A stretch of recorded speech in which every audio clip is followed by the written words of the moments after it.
सकता है। ऑपरेशन सिंदूर बढ़िया हुआ, हम सब समस्त भारतीयों ने उस पर अपनी अपनी प्रतिक्रियाएं देखी।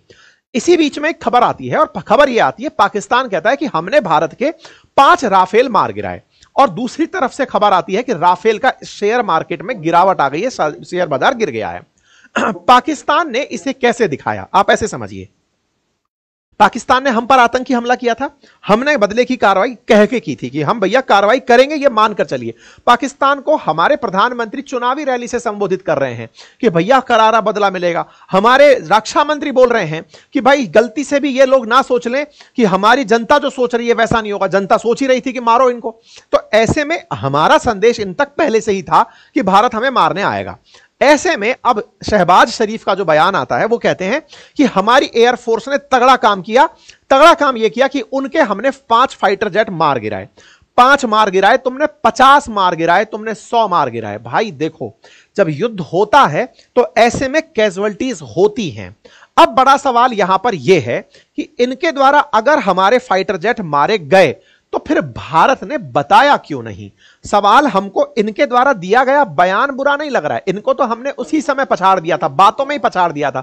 इनकी तो जो हमने मीम मटेरियल बना के इनके मजे लिए हैं, इनके विदेश मंत्री को तो, इनके रक्षा मंत्री को तो बिल्कुल ही पागल ही डिक्लेयर कर दिया था इंटरनेशनल मीडिया ने कि नहीं भैया तुमको तो पता ही नहीं है, तुम सोशल मीडिया के माध्यम से चले जा रहे हो, क्योंकि पाकिस्तान के हाथ प्रमाण के नाम पर कुछ नहीं लगा। उसके पास कुछ भी इस बात का एविडेंस नहीं है कि भारत का कुछ नुकसान हुआ। तो फिर आज हम चर्चा क्यों कर रहे हैं? अरे यही तो डेमोक्रेसी है। इस डेमोक्रेसी के अंदर आज हमारी सेना का जो बयान इस समय सुर्खी में है कि हां अगर संघर्ष होते हैं तो भाई नुकसान होते हैं।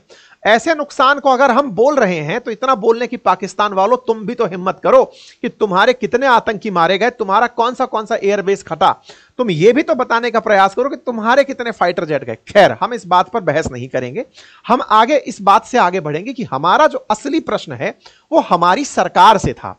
हमारी सरकार से यह था कि सर अगर फाइटर जेट गिरे थे तो आप उस समय तक इन्हें जब बेवकूफ करार करवा रहे थे उस समय पर आपने बताया क्यों नहीं कि हमारे फाइटर जेट गिरे हैं। कुछ इस तरह की तस्वीरें उस समय सोशल मीडिया पर आई थी। इस तरह से कुछ क्लैश रिपोर्ट करके एक वेबसाइट है, उसने इस रिपोर्ट को छापा था जिसमें उसने कहा था कि रशियन का K-36 DM का एक इजेक्शन सीट दिखाई दिया था जो सुखोई का हो सकता है या MiG-29 का। इस तरह की कुछ तस्वीरें आई थी और यह बाकायदा पब्लिक हुई थी, सोशल मीडिया पर बहुत चली थी ये तस्वीरें, जिसमें यह कहा गया था कि भारत के फाइटर जेट्स मारे गए। ऐसे बहुत सारे मतलब वो न्यूज चलने लगी थी दुनिया भर के अंदर, CNN के अंदर है ना, सेंट्रलिस्ट नेशन के अंदर, तमाम न्यूज चैनल्स के अंदर ऐसी खबरें चलने लगी थी जिसमें यह कहा जा रहा था कि पाकिस्तान ने भारत के 3 राफेल मार गिराए। हालांकि राफेल मारे जाने पर बॉर्डर एरियाज में से कोई भी ऐसी न्यूज वायरल नहीं हुई या उस क्षेत्र से निकलकर कोई पत्रकार नहीं पहुंच पाया जो यह बता पाए कि यहां पर हमारा राफेल गिरा है या फाइटर जेट गिरा है। खैर कोई बात नहीं, इसी में हमारा एक न्यूज चैनल था जिसका नाम है the Hindu, most credible news channel के रूप में यूपीएससी एस्पिरेंट इसको पढ़ते हैं।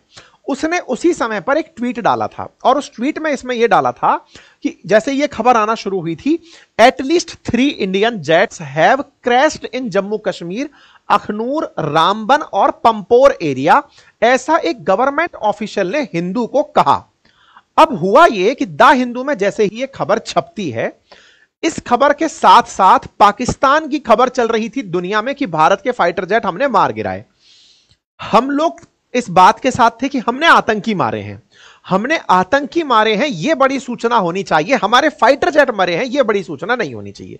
संभवतया यह सरकार का मीडिया प्रबंधन रहा होगा या सोशल मीडिया कंट्रोल रहा होगा। जो भी थी सरकार की तैयारी, उसमें सरकार ने इस बात को पब्लिक ही नहीं होने दिया। नहीं होने के नाम पर सरकार ने ऐसी बहुत सारी एडवाइजरीज उस समय पर निकाली कि सेना की किसी भी गतिविधि को आप ना तो सोशल मीडिया पर डाल सकेंगे ना नेशनल मीडिया पर डाल सकेंगे, क्योंकि वॉर टाइम पर, जिस समय वॉर चल रही हो या कन्फ्लिक्ट चल रहा हो या 2 देश एक दूसरे को कन्फ्रंट कर रहे हो, उस समय कुछ भी सूचना दुश्मन को एज दे सकती है। हमने अपने पास्ट अनुभवों से सीखा था, चाहे कारगिल का मसला रहा हो या फिर 26/11 का मसला मुंबई का रहा हो, हमने उनसे यह सीखा था कि पाकिस्तान ने हमारी नेशनल मीडिया से अपने लिए बहुत सारा रेफरेंस फ्रेम बना लिया था कि भारत में कुछ हुआ है तो हमारे लिए उपलब्धि की बात है, वहां से अपडेट लेता था वो कि इंडिया में क्या चल रहा है। इस बार सरकार ने उस पर पूरी तरह से ब्लैंकेट बैन रखा। परिणाम क्या निकला? हमारे ब्लैंकेट बैन से कोई खबर हमें भी पता नहीं चली, कौन सी खबर पता नहीं चली? हमारी मीडिया उस समय कराची पर कब्जा कराने में बिजी थी, मीडिया को एंट्री नहीं दी गई होगी, संभवतया तभी ऐसी खबरें केवल द हिंदू तक पहुंची, बाकी कहीं खबर नहीं पहुंची। अब आपने कहा द हिंदू तक पहुंची तो ये चढ़ी क्यों नहीं? इसलिए नहीं चढ़ी क्योंकि थोड़ी ही देर बाद द हिंदू ने ये डिलीट मार दी। सुबह ये खबरें आई थी क्योंकि हमने 7 तारीख की शुरुआत रात को ही कर दी थी, खबरें छपी द हिंदू के अंदर, द हिंदू ने इसको थोड़ी ही देर बाद डिलीट कर दिया। ये कहते हुए डिलीट कर दिया कि हम अपनी पुरानी पोस्ट को डिलीट कर रहे हैं क्योंकि अभी हमारे पास में कोई भी ऑन रिकॉर्ड, अब यहीं से आपको एक बात समझनी होगी, ऑन रिकॉर्ड ऑफिशियल इंफॉर्मेशन नहीं है। यही एक इंपॉर्टेंट तथ्य है जो आपको समझना चाहिए। ऑन रिकॉर्ड ऑफिशियल इंफॉर्मेशन नहीं है का मतलब हुआ कि सरकार ने बयान नहीं दिया है, ना सेना ने बयान दिया है, और चूंकि हमसे कह रखा है कि हम कोई भी ऐसी खबर ना दिखाएं, इसलिए हम अपने पुराने पोस्ट को डिलीट करते हैं। हम लोग we therefore decided to remove the post from our platform, we regret that it create confusion among our readers. हमारे पढ़ने वालों में इसकी वजह से कंफ्यूजन हुआ, हम इसके लिए रिग्रेट करते हैं। ये जो खबर निकल कर आई थी, इस खबर की क्रेडिबिलिटी उस समय सवालिया निशान में आ गई। लोगों ने द हिंदू को एंटी इंडिया कहना शुरू कर दिया। देखिए, सोशल मीडिया के टाइम पर किसी भी चीज का ट्रोल होना, बहुत तेजी से होना लाजमी हो जाता है। जैसे ही आया, सब लोग अपने इमोशंस सोशल मीडिया पर निकालने पहुंच जाते हैं। द हिंदू के साथ इस तरह की दिक्कतें उस समय हुआ यह कि लोगों ने कहा कि तुमने भारत के खिलाफ खबर दिखाई। यह पत्रकारिता कर रहा था, लेकिन सरकार की तरफ से दी गई गाइडलाइंस की पालना नहीं हो रही थी, इसलिए इन्होंने अपनी इस खबर को हटा दिया। उसके बाद फिर क्या बचा? भारत की तरफ से भारत ने अपने स्पोक पर्सन भेजे। उनमें air marshal A K. Bharti Bakshi जो हैं, ये भी आपके सामने आए। ये सब हमारे जब DGAOs की बैठक हुई, इसमें इनसे पूछा गया 11 तारीख के दिन, जिसमें एयर मार्शल ये भारती जो हैं ये भी थे। इनसे ये सवाल पूछा गया कि सर, क्या हमारा कोई भी राफेल फाइटर जेट वहां मारा गया? तो इन्होंने इस जवाब को बड़ा ही इंटरेस्टिंग अंदाज में गोलमोल घुमाकर दिया था। इन्होंने ये कहा था कि हमारे ऑपरेशन सिंदूर के अंदर इन्होंने मना नहीं किया कि गिरा, इन्होंने कहा कि यह मैटर नहीं करता कि हमारा क्या हुआ, मैटर यह करता है कि हमने क्या अचीव किया। यह बात क्यों कहना चाह रहे थे? क्योंकि उस समय पर देश की तरफ से ज्यादा उपलब्धि पाकिस्तान का नुकसान बताने में है, भारत के मोराल को बढ़ाए रखने के लिए, भारत के लोगों को यह अपडेट दिलाने के लिए कि तुम्हारी सेना जो टैक्स पेयर्स की कमाई से हथियार खरीद के चल रही है, जो टैक्स पेयर्स इस देश के लिए तैयार होकर सरकार के साथ खड़े हैं, उन्होंने जिस पर दाव खेला है, जिस विमान पर दाव खेला है, वो परफॉर्म किया है। उसके स्कैल्प मिसाइल ने तबाही मचाई है। इन्होंने यही जानकारी दी। इन्होंने यह कहा हमारे पायलट सुरक्षित हैं। इसका मतलब यह हुआ कि हमारे फाइटर जेट अगर गिरे भी, इन्होंने पायलट सुरक्षित हैं यह लाइन बोली, इन्होंने फाइटर जेट सुरक्षित हैं यह शब्द का इस्तेमाल उस दिन भी नहीं किया। लोगों ने तब भी रीड बिटवीन लाइन कर ली, लेकिन मेन स्ट्रीम मीडिया ने इसे बड़ी खबर नहीं बनाया। क्यों नहीं बनाया? इसके पीछे यह नहीं है कि मेन स्ट्रीम मीडिया जो है वो बिक गया था। इसके पीछे का बड़ा कारण था कि उस समय पर भी ऑपरेशन सिंदूर रुका नहीं था, चल रहा था, और उस समय पर किसी भी प्रकार की खबर दुश्मन को कोई एडवांटेज दे सकती थी, क्योंकि हम बार बार यह कह रहे थे ऑपरेशन सिंदूर के समय हम ज्यादा जानकारी नहीं देंगे। लेकिन पाकिस्तान ने इस हरकत को जो किया, जिसके चलते उसने हमारे फाइटर जेट्स मार गिराए थे, इस बात के लिए उन्होंने सेलिब्रेशन शुरू कर दिया। सेलिब्रेशन में इन्होंने बकायदा अपनी तरफ से इनके जो यहां के जो चीफ हैं उनको भी पूरी तरह से फील्ड मार्शल की उपाधि दे दी कि बहुत बढ़िया, तुमने हमारे देश की लाज रख ली, हमारे गोले खाए हमने, लेकिन गोले के साथ साथ हमारे फाइटर जेट तुमने मार गिराए उनके, ये हमारे लिए उपलब्धि है। इसी बीच में कंट्रोवर्सी होती है, और कंट्रोवर्सी क्या है? हमारे जयशंकर साहब एक बयान दे देते हैं न्यूज डिस्ट्रीब्यूशन एजेंसीज को, और उसमें वो बयान इस तरह का दे देते हैं, और ये बड़ा वायरल बयान होता है, जिसमें वो अपनी तरफ से कहते हैं कि हमने अपनी तरफ से उन्हें बता दिया था कि हम आतंकी ठिकानों पर हमला करने आएंगे। अब ये तुम्हारे ऊपर है कि तुम इस मामले में शामिल होना चाहते हो या साइड में रहना चाहते हो। उन्होंने साइड में रहना नहीं चुना, और जो आज हो रहा है वो उसका परिणाम है। इस बात के ऊपर कांग्रेस ने इनके इस वीडियो को पकड़ लिया, और पकड़ करके राहुल गांधी जी ने इनसे सवाल किए। सवाल यह था कि सर, पहले तो आप हमें यह बताइए कि आपने पब्लिकली आकर एडमिट कर लिया भारत सरकार की तरफ से, आपको इस बात के लिए ऑथराइज किसने किया? नंबर दूसरा, हमारे कितने फाइटर जेट मारे गए ये बताइए। बस इसी बात से फिर शुरू हो जाता है भारत के अंदर सत्ता पक्ष और विपक्ष के बीच में खींचतान। सत्ता पक्ष की तरफ से राहुल गांधी जी के इस सवाल के बाद ट्रोलर्स राहुल गांधी जी के पीछे पड़ जाते हैं और राहुल गांधी जी के चाहने वाले जयशंकर साहब के पीछे पड़ जाते हैं। जयशंकर साहब का जयशंकर में से जय निकालकर इन्हें जयचंद कह दिया जाता है कि आपने उनको पहले ही बता दिया था, फिर तो राफेल मरना ही था, तब तो हमारे फाइटर जेट मरने ही थे। और इधर से उनको कहा जाता है मीर जाफर कि तुम जाकर के भैया पाकिस्तानियों से ही मिल जाओ, उन्हीं के लिए ही सवाल पूछ लो, उनको ही सुविधा दे दो, उनको ही सारी इंफॉर्मेशन दे दो। दोनों तरफ से रस्साकशी होना शुरू हुई। मूल मुद्दा अभी भी वहीं टिका था। क्या भारत को ऑपरेशन सिंदूर की कंटिन्यूटी में यह खबर पब्लिक करनी चाहिए थी या नहीं?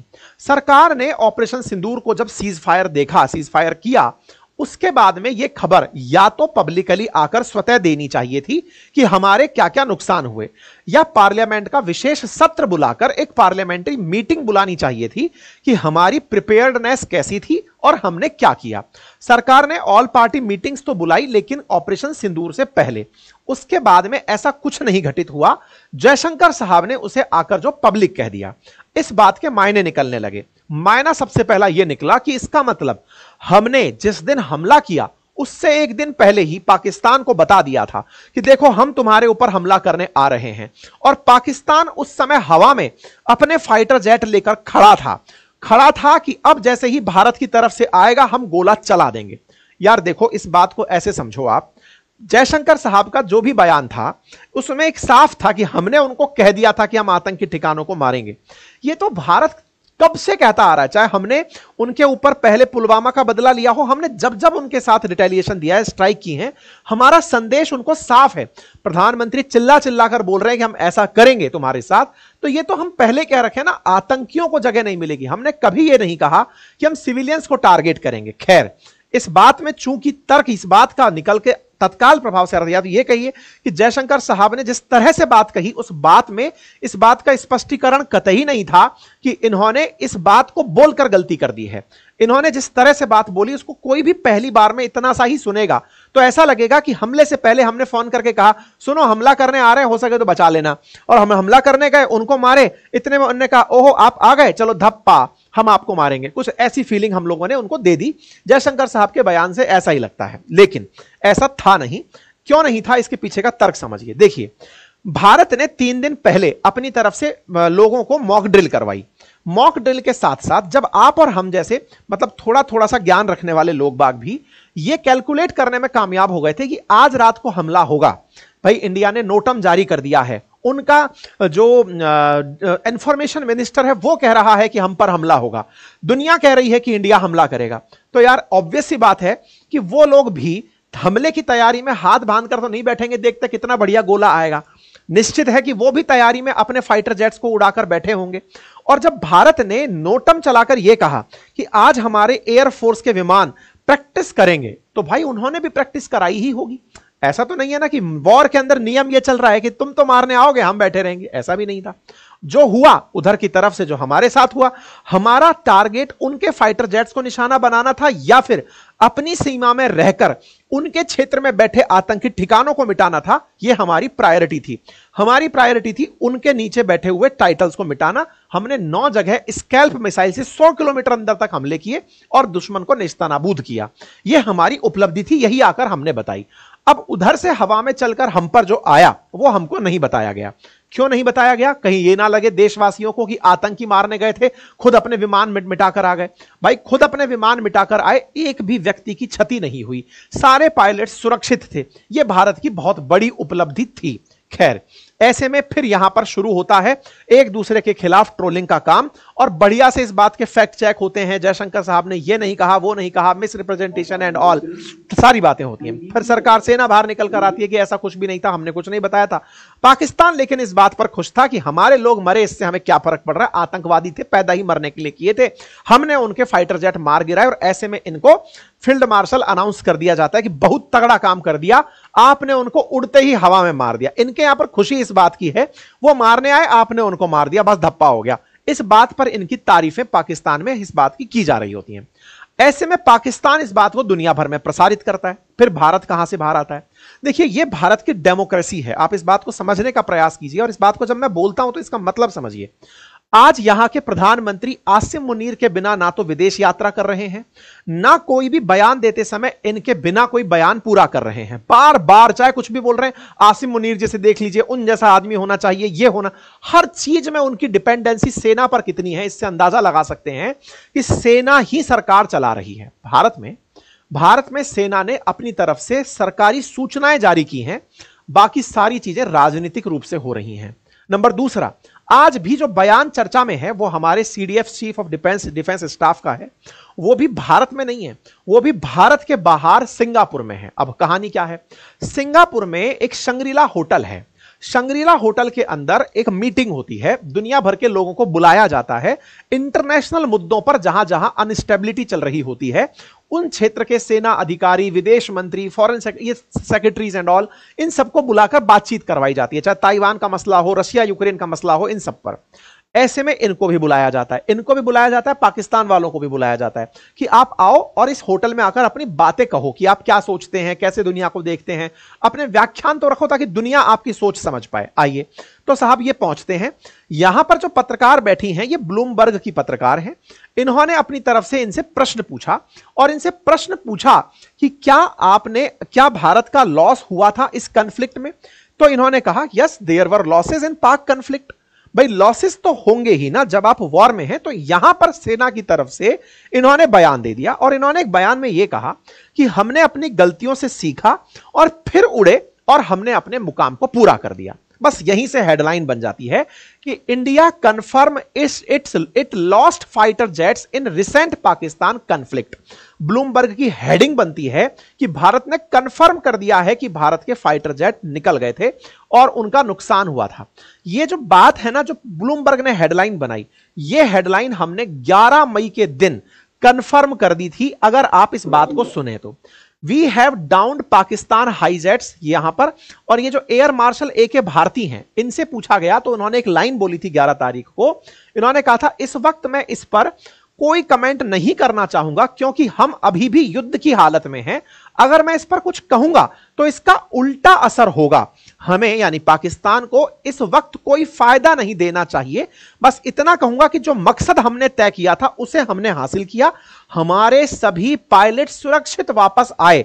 मतलब पायलट शब्द बोला, इसका सीधा सा अर्थ था फाइटर जेट गया।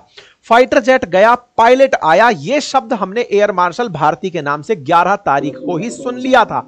इसमें हमने ना तो तब यह बताया हमारे कितने फाइटर जेट गए, और ना ही आज जो ये मीडिया में चल रहा है कि भारत ने कंफर्म कर दिया है कि इसके जेट गिरे थे, वो अभी भी हमने कंफर्म नहीं किया है। असल में हमने ये स्वीकार किया है कि हां हमारे नुकसान हुआ था। देयर वर लॉसेस, पाकिस्तान के साथ कॉन्फ्लिक्ट में हमारे लॉसेस हुए थे, हमने ये कंफर्म किया है। अब इसके बाद में फिर प्रश्न बनता है अब क्यों किया, तब क्यों नहीं किया? तो दे तो दिया जवाब। तब ऑपरेशन सिंदूर चल रहा था, अब नहीं चल रहा है। अब वहां पर सेसेशन आ चुका है। सेसेशन आ चुका है मतलब युद्ध विराम की स्थिति आ चुकी है। उसके बाद सरकार अपनी तरफ से देश भर में जब प्रचार कर रही है, दुनिया भर में जाकर बता रही है कि हमने पाकिस्तान के साथ ऑपरेशन सिंदूर क्यों किया, तो अब यह बात भी तो बतानी पड़ेगी कि हमारा नुकसान क्या हुआ। तो इसमें गलत क्या है? फिर इस बात पे भड़क क्यों रही है दुनिया, या आप और हम इस बात से व्यथित क्यों हैं? भाई व्यथित इस बात से हैं कि इस तरह से नहीं बताना चाहिए था। किस तरह से नहीं बताना चाहिए था? ब्लूमबर्ग नाम से एक न्यूज चैनल को, रॉयटर नाम से एक न्यूज एजेंसी को आप जाकर बता के आ जाते कि लीजिए सर बताइए क्या रहा। नहीं, आपको ऐसे नहीं बताना था। तो क्या करना था? भारत के अंदर एक संसद नामक व्यवस्था है। हम लोकतांत्रिक देश है ना, संसदीय व्यवस्था है। जैसे जब कारगिल युद्ध खत्म हुआ था तो कारगिल का एक स्वतंत्र पैनल बना था। विपक्ष ने भी यही मांग की है कि कारगिल के बाद एक पैनल बना था जिसने हमारी प्रिपेयर्डनेस की पूरी समीक्षा की थी कि बताइए कितना नुकसान हुआ, हम कितने तैयार हैं। ऐसे में ही अगर यह घटना हुई है तो पार्लियामेंट को यह इन्फॉर्म करना चाहिए था, सीडीएस को आकर के। भारत के अंदर रहते हुए पब्लिकली पहले संसद को इन्फॉर्म करना चाहिए था, जिससे इस बात के अंदर ग्रेविटी रहती। हमने वो सिस्टम बाईपास कर दिया। दिक्कत इस बात की है, हम खुद मानते हैं संघर्ष, हमारे कारगिल के अंदर भी जवान शहीद हुए थे, हमने 1971 में भी अपने जवान खोए हैं। ऐसे में हम इस बात से व्यथित हैं कि आपने तरीका गलत चुना। सरकार को इस विषय पर चिंतन करना चाहिए कि भारत ने जो ये कंफर्मेशन दिया है ना, ये बाहर जाकर के दिया है। ठीक है, हमने अपनी तरफ से काफी अच्छी अच्छी बातें और भी कही कि हमने अपने ही बनाए हुए हथियारों का उपयोग किया। हम इस समय पर, सेना के प्रमुख ने यह भी कहा कि भाई हम इस समय एक बड़ी चीज से उलझ रहे हैं, और वो क्या है कि हमारे यहां पर फेक न्यूज से लड़ने में हमारी 15% आर्मी को काम करना पड़ता है। 15% of army time during operation Sindoor were in countering fake narrative. तो ये जो फेक न्यूज चल रही थी, सेना भी उससे उलझ रही थी, इसका भी उन्होंने जिक्र किया। इन्होंने कहा कि इस पूरे की पूरे वॉर में या फिर इस पूरे झगड़े में 80% जो इक्विपमेंट थे वो भारत के द्वारा खुद बनाए हुए थे, जिनको हमने उन पर यूज किया। तो फिर विपक्ष की तरफ से राहुल गांधी जी ने सवाल पूछकर गलत किया क्या? नहीं भाई, विपक्ष की तो जिम्मेदारी ही यह है कि वो सरकार से सवाल करे। सरकार से सवाल भी ना करे और इधर प्रधानमंत्री जगह जगह जाकर के सबको तिरंगा यात्रा के माध्यम से अपनी क्रेडिट गिनाए। तो भाई जवाबदेही तय करने का काम विपक्ष कर रहा है। विपक्ष का तय है कि सर आप बताइए ना कि आपने कितने फाइटर जेट गिरा दिए। या फिर ये राहुल गांधी जी ने पहले भी मुद्दा उठाया था, अगर आपको यह ध्यान हो, जब राफेल का मामला उठा था तब ये राफेल को लेकर के खूब ज्यादा संसद में इस बात पर बहस किए थे कि राफेल पर घोटाला हुआ है, राफेल की कीमत 650 करोड़ है, लेकिन इसको 2,500 करोड़ में क्यों खरीदा जा रहा है। लेकिन दुनिया को इसका जवाब ऑपरेशन सिंदूर में मिल गया कि स्कैल्प मिसाइलें खरीदी थी। हम उसको उस समय बताना नहीं चाहते थे कि हम क्या खरीद के लाएं, लेकिन अब पता चल गया। खैर, तो राहुल गांधी जी के लिए तो यह मसला उस मसले से कनेक्ट होने जैसा है, पुराने चुनावों से, कि बेटा तब भी तो आपने कहा था कि राफेल खरीदें, अब आपका राफेल गिर कैसे गया, और गिर गया तो भारत क्या अभी भी राफेल लेकर रहेगा? अगर 5th जनरेशन राफेल है और वो दुश्मन की तरफ से आती गोलीबारी को हैंडल नहीं कर पा रहा है, और इंटरेस्टिंग अभी भी ये कंफर्म नहीं है कि राफेल ही गिरा है, इंटरेस्टिंग ये है कि जेट गिरा है। वो हो सकता है सुखोई हो, वो हो सकता है मिग वो हो सकता है मिराज हो, वो कुछ भी हो सकता है, अभी कंफर्मेशन नहीं है। बोला गया जेट गिरा है, हम राफेल ही क्यों मान लें? तो इनका सवाल पूछना और इनसे सवाल पूछना बिल्कुल जायज है। तो सीडीएस के द्वारा जो बयान दिया गया, उम्मीद है कि आप लोगों को वो बात अब अच्छे से समझ में आ गई होगी। ये वो इंटरव्यू था, इंटरव्यू हम सोशल मीडिया पर डाल देंगे, सुन लेना, नहीं तो फिर से कोई स्ट्राइक मार देगा हमारे। ठीक है, कुल मिलाकर के बात ये थी जो मैंने आप लोगों के सामने अब रख दी है। अब सवाल तरह तरह से खड़े होने लगे, इधर से और उधर से, दोनों तरफ से। हमने जो किया, हम अपनी उपलब्धियां गिराने लगे, हमने पाकिस्तान के इतने मार दिए, उन्होंने जो गिनाया वो हमने अपनी तरफ से बता दिए। कुल मिलाकर ये बात हो गया। अब फिलहाल के लिए हेडलाइन बन चुकी है, India lost jets but change tactic to hit Pakistan hard. ये हमारी हेडलाइंस इस समय हो चुकी। तो अपोजिशन ने सवाल यही किया है कि स्पेशल सेशन ऑफ पार्लियामेंट तुरंत बुलाया जाना चाहिए इस मसले के ऊपर, और एक comprehensive review of our defence preparedness वो तैयार करनी चाहिए कि हमारी तैयारियां क्या थी। यह बात इस समय विपक्ष के द्वारा उठाई गई है। विपक्ष अपनी तरफ से केवल सवाल यही उठा रहा है कि सेना के चीफ को विदेश में बिठा करके बयान दिलवाने का क्या मतलब है? आप सीधा यही बुलवाते, संसद के सामने बुलवाते। अपोजिशन यही मांग कर रही है। ठीक है साहब, तो उम्मीद है कि आप लोगों को सारी जानकारी ब्रीफ में हमने बता दी। बाकी भारत ने बढ़िया से ब्रह्मोस का उपयोग कर ही लिया। इस 100% जो हुआ होगा, जो आप अगर ऑब्जर्व करें कि ब्रह्मोस पहले नहीं चली थी, पहले तो स्कैल्प मिसाइल चली थी। स्कैल्प चली तो उधर से हमारे फाइटर जेट गिरे होंगे, फाइटर जेट गिरे होंगे, तभी जाकर डिसाइड हुआ कि अब मारो इन पे ब्रह्मोस पटक के। तो फिर उसके पीएम ने खुद ही बोल दिया था, कल हमने सेशन भी किया था कि हम पर ब्रह्मोस चलाई गई थी। तो भारत ने ब्रह्मोस इसी रिटेलिएशन के अंदर चलाई थी और वो हम उसमें कामयाब भी रहे। भारत के पास गर्व करने के 1,00,000 कारण हैं। हमारे देश में लोकतंत्र है, सेना का शासन नहीं है। हमने अपनी सेना के द्वारा पराक्रम सिद्ध किया। पाकिस्तान के कहने पर हमने संधि विराम किया, मतलब युद्ध विराम किया। उसके बावजूद भी हमारे प्रश्न, चूंकि हम लोकतांत्रिक देश में हैं, तो सरकार से बने रहेंगे कि सरकार को तैयारी करनी चाहिए, बुलाना चाहिए, और कारगिल रिव्यू कमेटी की तरह सरकार को इस विषय पर भी एक रिव्यू कमेटी बिठानी चाहिए। तैयारियों की जायजे लिए जाने चाहिए। हम तैयार और होंगे, सरकार को जो भी आवश्यक होगा उस तरह से सरकार को इस बात के लिए जवाब दे दिए जाएंगे। ठीक है, फिलहाल के लिए सरकार से ले देकर जो प्रश्न बचते हैं वो इतने ही कि आप इस चीज के अंदर जिस तरह से ऑल पार्टी मीटिंग बुलाकर आपने देश का विश्वास जीता था, ऐसे ही पार्लियामेंट को फिर बुलाइए। संसद के सामने पूरी डिफेंस की जो तैयारियां हैं उनको आप डिस्कस करिए। अगर आपको पैनल बना के करना है तो वो करिए। ये अपोजिशन की तरफ से डिमांड है, और पूरा देश भी, पूरा जब विदेशों में जाकर के अपोजिशन के साथ गया वो प्रतिनिधि मंडल देश को रिप्रेजेंट कर सकता है, तो संसद तो करती ही है। बाकी आप लोग इस विषय पर क्या सोचते हैं, अपनी राय कमेंट बॉक्स में